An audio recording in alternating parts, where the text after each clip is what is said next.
All right, Jess, help me out. I hear about implicit bias a lot. I read about it a lot. What is implicit bias? Yeah, it's such a great question, right? There's so many feelings that surround this word. I think it makes people feel guilty or responsible or things they can't do. Since I took my most recent job in the diversity, equity, and inclusion world, I have developed a just completely different understanding and feeling about implicit bias. So the best way that I can explain it and think about it is I think about an iceberg. And we talk about a lot of iceberg models for various different things. But in my mind, I picture the iceberg, right? And there's a water level. Everything that happens above the water level, that's explicit bias. We have the words, we have the language. We can talk about what we like and don't like, and then we can decide how we want to behave based on, avoiding things we don't like or being with things we do like. We make conscious decisions, all explicit bias. But then that waterline, consciousness below that, is implicit bias. It's all of the experiences in our whole life building up to create these feelings within us, these thoughts within us that we can't control. By definition, they are subconscious. So we can't hold people responsible or think they're to blame for any of these things, right? But unfortunately, these things that we're not even aware of can drive our behaviors. And we don't necessarily have the opportunity to change that if we don't think about it, right? And so I always think about, we're not asking people to get rid of their implicit bias or change their implicit bias. We're just slowly trying to decrease that water level. So more things come into our awareness, more things become explicit. We can make decisions and have behaviors that we're proud of, that we want to own. So that's really my image that I use to think about the difference between explicit and implicit bias. I like that. That makes sense to me. So as I'm trying to get myself to be better about implicit bias and gain that awareness, what are some ways I can, decrease the waterline or move things from my implicit side, subconscious, into more of my explicit conscious mind? Yeah, well, you can't do it alone. Yeah. That's thing number one, is you can't do it alone. By definition, you can't figure out your areas that you're not aware of without the help of someone else pointing it out. So the more you can develop relationships with people who are willing to give you feedback and willing to challenge you, the better you're going to be in this whole realm. But thing number one is, no matter what model we use, no matter how we think about implicit bias, no matter how we want to make change, number one is we have to acknowledge that we all have these implicit biases. And again, they drive behavior, whether we want them to or not. So the acknowledgement is step one. Yeah.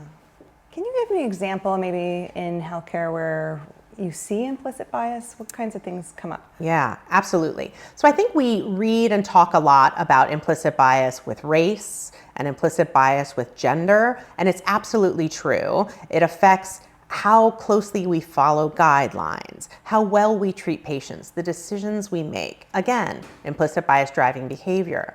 But it goes so far beyond just race and gender, right? It goes into weight. It goes into substance abuse. It goes into mental health issues. And one that I think is particularly interesting is that it affects how well we can develop empathy for our patients, particularly if we think they've played a role in their pathology. So for example, we have trouble developing empathy for patients who are smokers who get COPD or lung cancer. Or we have trouble developing empathy for patients who were drinking, get in a car accident, and now have a traumatic brain injury, because we think they're responsible, right? And if we can't talk about that and be real about it, we can't optimally treat our patients. Our patients suffer, right? And that's why implicit bias is so important in healthcare. Yeah. I've heard you talk about this way of thinking that we should be aware of, right? So as somebody's trying to navigate this implicit bias journey with somebody, right? As we're in work and potentially getting overwhelmed, what does that look like? Yeah. So I always go back to Daniel Kahneman, right? System 1 and System 2 thinking fast and slow. So system 1 is that fast thinking. That's like implicit bias. That's the things that happen so fast we can't even control them. We hear a gun, we duck. We can say things like 2 + 2 = 4, and we don't even have to think about the 4. It just comes out, it just rattles off. All of that is system 1 thinking. It doesn't take any real consciousness, it just happens. System 2 thinking is the stuff that takes concentration. It takes agency.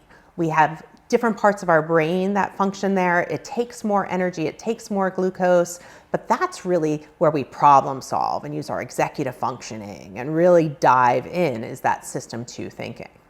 So interestingly, different types of things can shift between system 1 and system 2 thinking, particularly like you mentioned, if you're tired, if you're hungry, if you're getting multiple inputs and you have trainees and nurses and everyone's talking to you and it's hard to decide what to do, or if you're time constrained and have to make a decision fast, right? That's where you're going to move from that system 2 of making good, solid, well thought out decisions back to that implicit bias or back to that system 1, right? And so sometimes we need someone to say, you need to step away and think about this because I'm not sure you're making the right decision for the patient, right? So you need to get some sleep.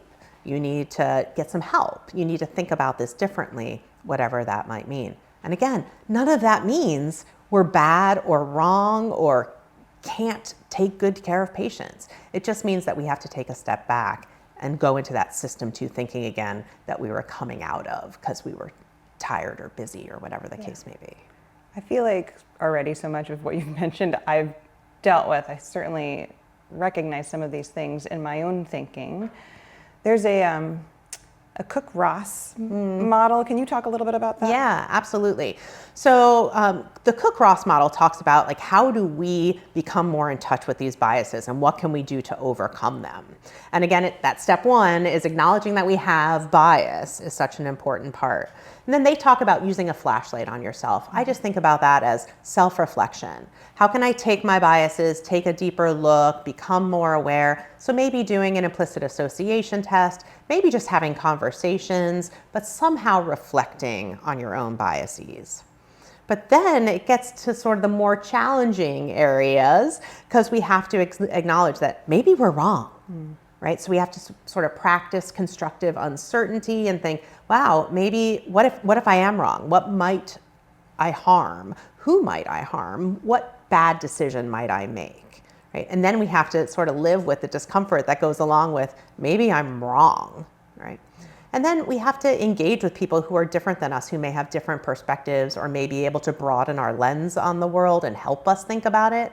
So reflecting on our own is great, but it's not good enough. We have to get some help and reflection too from someone else.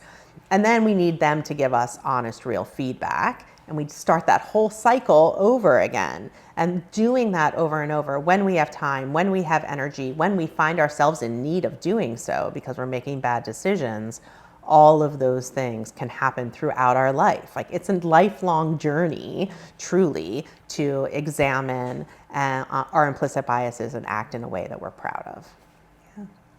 It strikes me, I think, just how nuanced this whole conversation gets, but also how potentially emotionally triggering it can be to have this discovery conversation. And I think that's one of the things that we bring with ALL is to be able to carve out a little time and safe space to explore implicit bias, sit with some of those uncomfortable emotions and kind of help people craft a way forward. So yeah. This isn't something that our learners or our trainees or our leaders need to think about. This is something every single one of us needs to work on.